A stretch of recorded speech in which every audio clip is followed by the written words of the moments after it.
Hello, sir. Yeehaw! Oh gosh, it's football weather. It You're is football excited. weather. I I am excited. know. I can't wait. I've got a football hot take right out of the gate. I Oh, mean, well, please share it. right out of the gate. Now I work at KDK, so I do a lot of current events and news and things. I still pay a lot of attention to the Steelers. But I'm not like in it. So I see it from a different view through the kaleidoscope. And here's my hot take. Russell Wilson shouldn't be the quarterback of this team to start the season. Whoa. What? No. What? Justin Fields is better. He gives them a better chance to win. You saw him for one brief moment. Look, if you just took the names off and you took the salary off and you just put those guys out there and you just said, who's better and who's more dynamic and who gives us a better chance?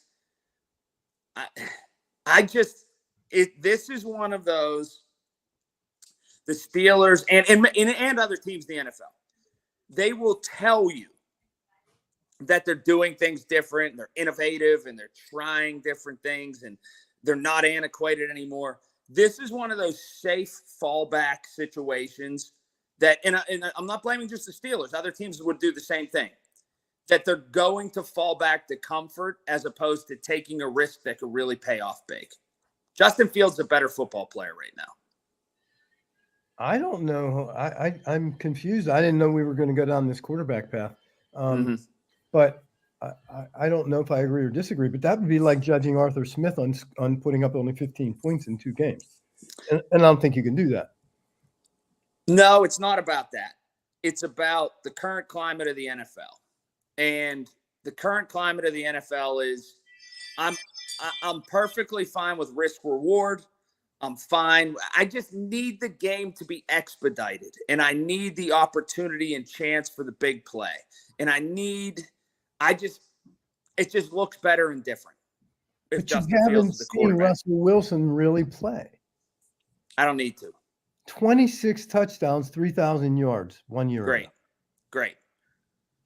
I mean, I just don't think he's good enough. I don't know how you can say that. Well, and so then I'll tell you this. I'll put on my Russell Wilson shoes, and I know he's got a no trade clause in his contract. And so even if the Steelers wanted to trade him, he can veto it. But if I were him and I wasn't starting this year, I'm gone. I'm going to Minnesota. Okay. That's what I would do. But he deserves the right to start. Why? Came here. But that's it. No, because first of all, he came here to start. That was the premise that brought him here. Huh.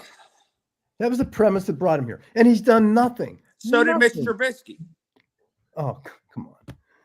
I mean, I'm not saying Russell Wilson is a Super Bowl winner. He's 26 touchdown passes and 3,000 yards. Come on. This mentality, and it's not just you, it's not the Steelers, it's pervasive throughout the NFL. I do not read and base my opinions based on those other knuckleheads in the NFL. I base mine on my own knowledge of the game of football and what I perceive, and I think my perception is better than theirs. So to say that, and you can post that, and you can snip it and clip it and do whatever. right. I really don't care.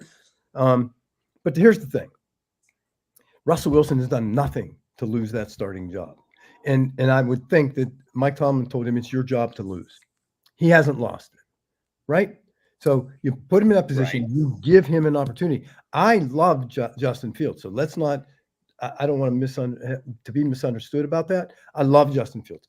Always loved Justin Fields, and I know Mike Tomlin loved Justin Fields from when he was at the Combine. I know that they really like each other for talent, and I would tell you that I do believe it's the right transition, Russell to Justin. Okay. But to have a transition, you have to have a beginning point and an end point. I say that Russell Wilson is the beginning point, and the end point is whenever basically it's needed.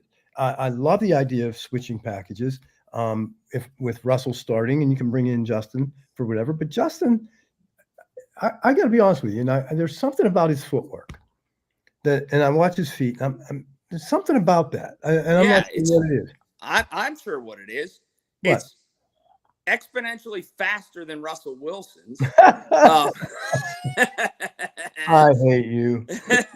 Well, you set me up for that. That's number one. Number I two, am not gonna. You're never gonna get me off the Russell Wilson. he's much more elusive. But no, I just hope. Okay, I'll concede a little bit, but I'll say this: I hope it's not 4 or 5 games in, and there's a lot of people winning. What if Russell Wilson is the starter and he won five games? Then I'm wrong, and I'll be the first to admit it. But I hope it's not 4 or 5 games in, and people are looking at it going, I wish the Steelers would have taken a bigger chance to start the season. And here we are at 1-4. Here we are at 2-3, and Fields may have been the guy. So here's the thing on that. Score the points. I don't care who's in there. If you score 15 points in 2 games, you got to come out, because that does take us back to last year. Would we average 16 points a game? Yeah. Horrendous. Yes. Horrendous. Now, I actually know that I know that was what the whole issue was with the Steelers. They weren't scoring points, right? So score Correct. points. Have the score 35-31 with Russell Wilson in there, and there's no talk about switching quarterbacks. Put 30 points up a game. Put 28 points up a game. Don't put 16 points up in 2 games. That can't happen. And that's where I will see Mike Tomlin. That will tell you that Mike Tomlin is done playing games. If that continues, they'll make a change. Yeah, well, that's another thing. With a new coordinator and Mike Tomlin, and I don't want the Steelers to play bad. I want Russell Wilson or whoever's the starter to start and score a bunch of points. I wonder how much more quick or how less quick or less apt they would be to make a change if things don't go well. I think they're ready to make those changes. I think for some reason I feel like this is a more performance-based year, and I think Mike Tomlin has woken up and said, "Okay, that's enough of this crap." He made great changes in his staff, great changes in personnel on the field, and I believe, and I love, you know me, I've always loved Mike Tomlin too. So, but I do really want to see that zero tolerance policy. I want to see a dynamic offense. I want to see it move fast. I want to see it look like 2024. But you can't compare last year, because last year everybody thought Kenny Pickett was a superstar. Yeah, no, not me. But no, I don't want to compare to last year. I want to compare to here's the thing. You even admitted this.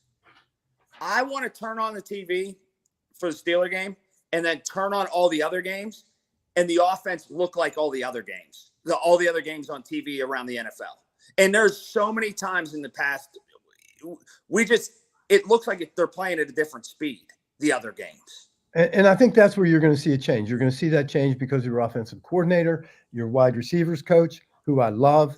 And I think that's the changes you're going to see. And I can tell you, they're not going to put up with 16 points in a game. They're just not.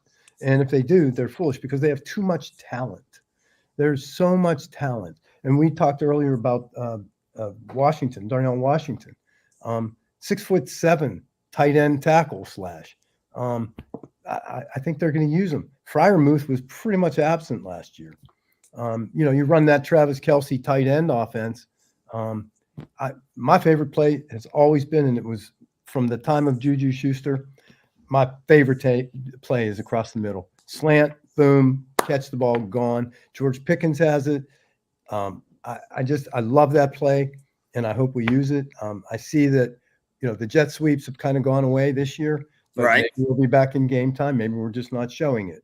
That's the easiest way to get booed out of the stadium. Yeah, to run a jet sweep that doesn't work. Yeah, I hate that. And 80% of them don't. So, if you run, and I also think that the team is more focused on analytics this year than it has been. We'll see. I'm excited. You got me excited. I'm mad at you right now. No, that's fine. I'm excited to see where it goes, because the urgency to win, and it was last year and even the year before, it's never been more pressing, considering the age of the defense, and especially the good players on the defense. Like, we are stuck in this. That middle scares me, bud.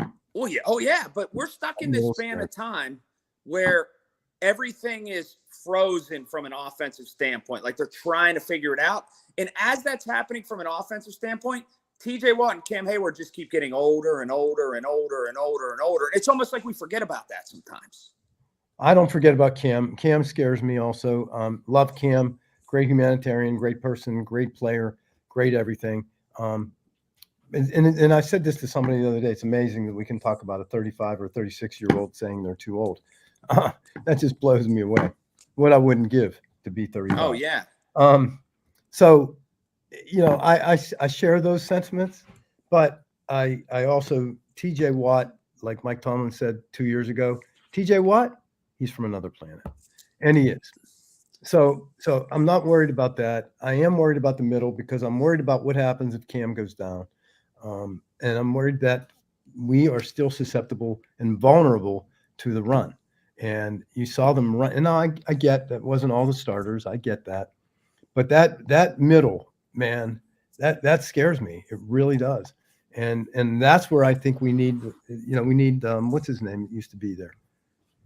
Somebody big. We need Casey Hampton. Casey Hampton. Hampton. They need. Yeah, that's the guy. From all the way back. All right. So that's my feelings, and I'm excited.